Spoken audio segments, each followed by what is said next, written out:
So we just start with line number, and the two global variables that we have, I and k, are both global variables. The precondition is we don't need to know anything about these two because we will initialize both later on. Line 10 is the first line because it is the first line outside of the definition of a subroutine. I is initialized to 5. On line 11, k is initialized to 14. Then on line 12, we invoke the subroutine. When we invoke a subroutine, one thing we have to do for sure is to remember when the subroutine is done, where am I supposed to go to continue execution? In this case, it is 13. Post, because there are no additional lines after line 12, so post will indicate it is the end of the entire trace. And then I need to allocate one column per by value parameter and local variable. We have three of those things. We have x, we have y, and then we have t.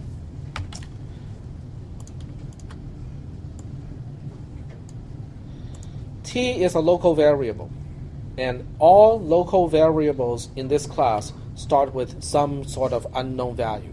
It has a value, but we don't know what it is. X and y, on the other hand, are parameters. They are by-value parameters. And last time we talked about how by-value parameters behave almost exactly the same as local variables with only one difference. The difference is instead of starting with some unknown value, they start with a known value. But that value is specified by the invoke statement. So in this case, the invoke statement is evaluating the expression I. Now note what I said. I did not say the variable I said the expression I. The reason is because this doesn't have to be I. It can be I times 2 plus k, the whole thing squared, divided by 16, and so on and so forth. It can be a very long and complex expression. It can be as simple as a constant, 0, 2, 10, and so on. So that's why I said the expression I is used to specify the initial value of the parameter x. I has a value of, I can't look.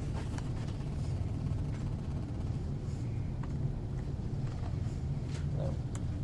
I has a value of 5, so the expression I also has a value of 5, which means parameter x starts with a value of 5, and if you apply the same reasoning, parameter y would start with a value of 14. Is that making sense so far? Okay.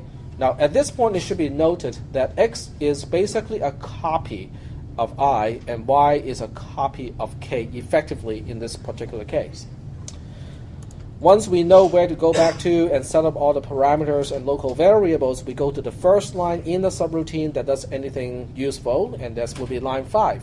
The other 3 lines are declarations. They are only telling me the purposes of x, y, and t, but they do not really have any particular action associated. So we don't trace lines 2, 3, and 4. We start with line 5. Line 5 is copying the value of parameter x to local variable t. Well, we know how to do that. Line 6 is going to copy the value of parameter y to parameter x. Parameter y has a value of 14, so now parameter x will have a value of 14. And then line 7 is going to copy the value of local variable t to parameter y. Local variable t has a value of 5, so y, parameter y, will now be updated to 5. If you stop at this point, you will see that the swap logic is actually correct. Parameter x and parameter y got their values exchanged, because x was 5 and y was 14 before, and after the operation, x has a value of 14 and y has a value of 5. So the swap operation was actually successful. And that's why I said the algorithm actually was not entirely wrong, because it will do certain things correctly. Then we get to line 8. What do we do on line 8 or at the end of a subroutine? First of all, we have to look up the return line number so that we know where to go back to. We're supposed to go back to post. Okay, well, let's go ahead and remember that. The next line to execute is post. But back to line 8, we have to do one more thing. What do we have to do? Clean up the columns that we have allocated earlier, right? And what columns are we talking about? Columns X, Y, and T. Columns D, E, F, as well as G. In other words, the result of the swap operation is now lost. Okay? And that's why I said this algorithm does certain things that we want it to do, but it doesn't do the entire job correctly. Because if you look at the variables I and k, those values have not been swapped. And that's because when you pass something by value, it decouples. Okay, right there, it is making a copy of the original item.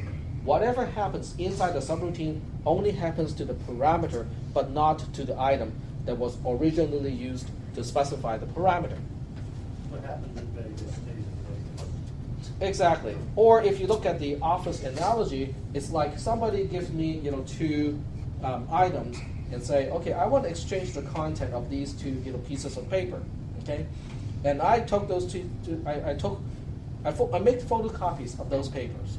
Okay, and then I went back to my cubicle. I do all the things that I'm supposed to do. I finish the result, and then I toss the copies into a shredder. And then I come back to that person and say, I'm all done. Okay? So remember, passing by value means that you are using a copier. Okay, that's a very important concept. So the bottom line is this is not doing what I wanted to do. So we have to specify a different mechanism, a new mechanism, so that we can actually get this done correctly.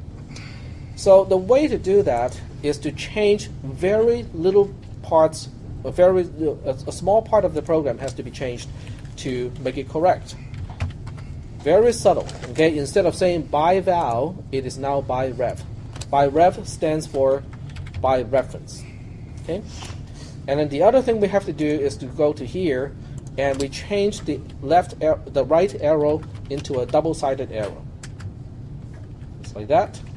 And then we change the other one also to a double-sided arrow. Now the notation of using arrows is only specific to this class. In all other programming classes, you will not see the arrows at all. In this class, I made it very explicit to use the arrows so that you can see that information is going in both directions. Whatever I has, X has. Whatever you do to X happens to I as well. That's why we use a double-sided arrow instead of a right arrow in the case of a by value parameter. By reference. No. In the case of a single right arrow, that is a by value. Yeah. In this case, it's a by reference, but we have to change the type of arrow accordingly. So syntactically, the program has not changed a whole lot. By val becomes by rev, single-sided arrow becomes double-sided arrow, and that's it. But the trace is now different. Okay, so we'll go ahead and change this program, at least from the point where it will be changed. Okay, line 10 and line 11 are exactly the same as before. No need to retrace those particular lines. And then on line 12, it is already changed. Okay, on line 12, the return line number has not changed. We are still going back to post. So that part is identical to before. Local variable t starts with an unknown value is exactly the same as before. What is now changed are column E and column F. So column E and column F are no longer copies. Okay? We still need a column for X, parameter X. We still need a column of Y, but they are no longer copies. What they are now, well, from the name passing by reference, you will know that X is now a reference of I and Y is a reference of K. Now, the name of reference is not really that useful. Okay, so what I will do is instead of saying a reference to I would say that this is K X as a parameter is also known as column B. And Y is also known as column, the other one, which is column C. That's basically the effect of a passing by reference mechanism. I can give you a quick analogy to basically understand the differences between passing by value as opposed to passing by reference. Let's think about checking out books from the library. Okay? Let's just say that we have two ways of checking our books from the library. One is by value, and the other one is by reference. Checking out a book by value means you go to the library, you go to the book that you want to check out, and then you make a photocopy of that book, and you take back a copy of the original book. Okay, that's passing by value. Once again, the photocopier is in the picture. So once you have the copy of that book back, you can do whatever you want to the copy, and nothing happens to the original that is still in the library, right? And when you're done with the copy, you throw it into a shredder, and you're done. Okay, so don't forget you have to throw everything into a shredder at the end of the execution of a subroutine. Checking a book by reference means that you are actually checking out the original book. So whatever you do to that book is happening to the original item. Okay? So that's important. So what exactly are we talking about here? What is X if it is not a copy of the book? What is it? It is a little slip of paper with the call number of the book that you want to access. Yeah. Let me say that again. Passing by value means that X, in the previous case when we passed by value, X is a photocopy of the book that you want to check out. Y is a photocopy of the other book that you want to check out. In the case of passing by reference, X is a little slip of paper that has the call number of the book that you want to check out. So whenever you want to access the book, you don't overwrite the call number itself. You use the call number to go to the library so that you can locate the original item. Is that okay? Yep. In that case, what are local? Local variables are nothing more than your notebook in your backpack. Okay, it's a local resource to you, but otherwise it is not connected to the outside world. Okay? So that's why when you do this operation here, you're copying the entire content of something to your notebook, inside your backpack. Okay. So now that we understand X is basically a call number so that we can find the original item, and Y is a call number to find the original item, at the end of this execution, when we need to shred something, what are we shredding? The original item. No. We are shredding the little slip of paper that has the call numbers written on it. So we are still shredding something, but we're not shredding books. We're shredding a little slip of paper with the call number. Yep. How does this work with pointers? Is this like pointers? Yes, it is a pointer, but it's not. But that part is language dependent because in Java it is not a pointer. It is called an actual reference because it is basically a smart pointer of sorts. So let's go ahead and finish this trace because it is important to finish this one. So then after that I can save the file. So we go into the subroutine. We start execution on line 5. Line 5 is X.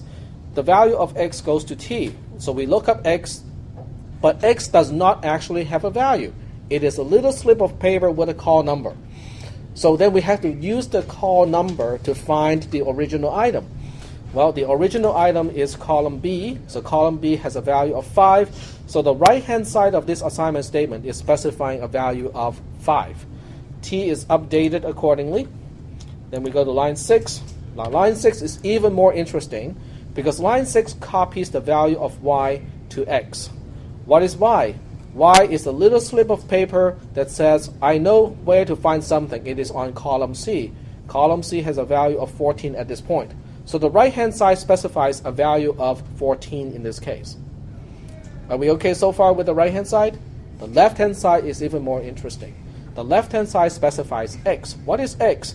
X is a call number. It is a little slip of paper that tells me where to go. It tells me that I'm supposed to go to column B.